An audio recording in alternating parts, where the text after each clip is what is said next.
Konnichiwa minna. Hello Straw Hats. In this video, I will be doing another episode of my Bandai challenge, where basically I watch and review every single episode of One Piece. So if you guys would like to see more of these types of videos from me, definitely use your devil fruit abilities to hit that subscribe button down below. So let's get started. So I will be talking about episode 19, where basically we get the backstory between Zoro and Kuina. So that's interesting. So I think the backstory, like in the volumes, is I think we get it when we first meet Zoro. So once we first meet Zoro, then we get the Kuina and Zoro backstory.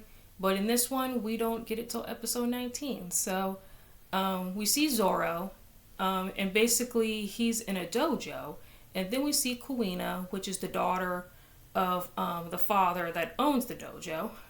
So basically, they're sword fighting. Well, not so much sword fighting. They're actually doing kendo, which is wooden sword fighting. So this is the first time that Zoro has ever touched a wooden sword, which is interesting. So it shows that Zoro has been handling real swords since he was a very, very small child.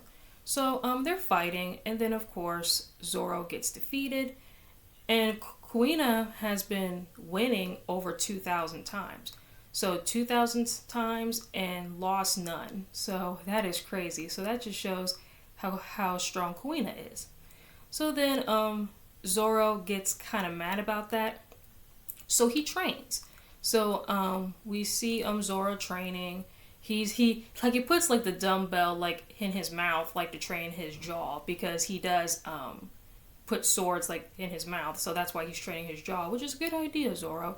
So we see Zoro training, and then he comes back to fight Kuina the second time, and then he does get a little bit better, but Kuina still defeats him. So then we see Zoro train again. So he's practicing his sword techniques.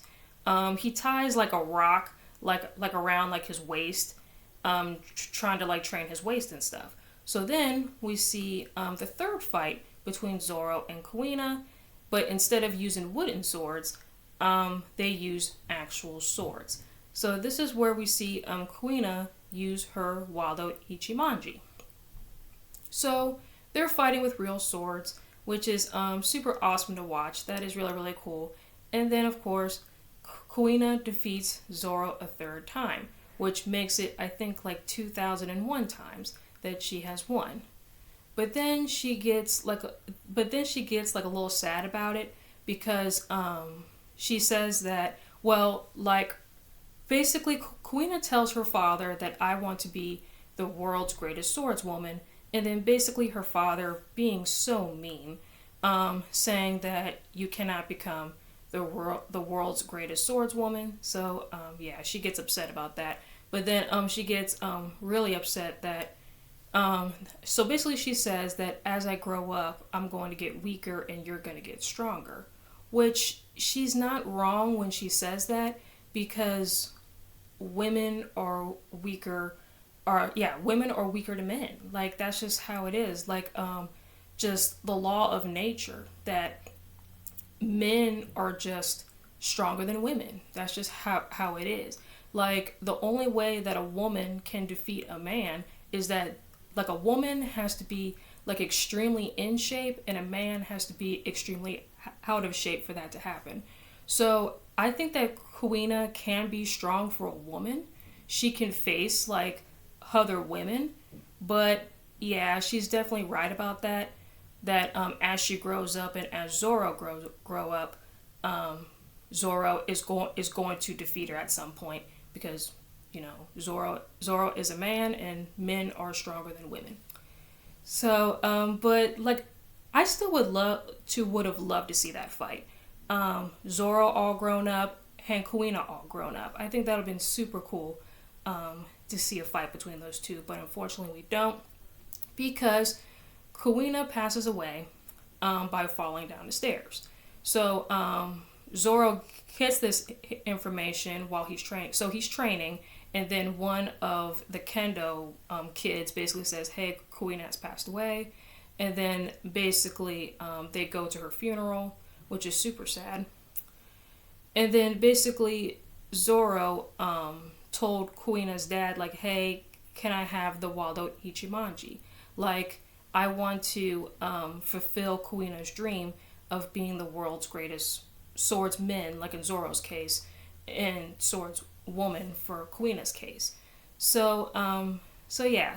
So basically, Kuina's dad gives Zoro the Waldo Ichimonji, and then Zoro has been in that dojo for 8 years.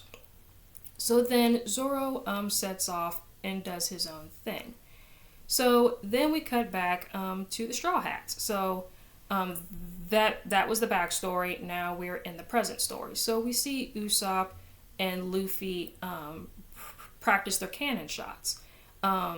Yeah, like I kind of wish that cannons were used more, like in One Piece. So they practice that, and then of course we get Johnny, which Zoro knows. So I don't know if Johnny and Zoro are friends. So basically they come to the Going Merry and basically try to destroy it, like until Luffy stops him. So yeah, guys, I hope you guys enjoyed this video. Please leave a comment, like, and subscribe, and let me know what you guys think about this video down below. And also, what do you guys think of the episode?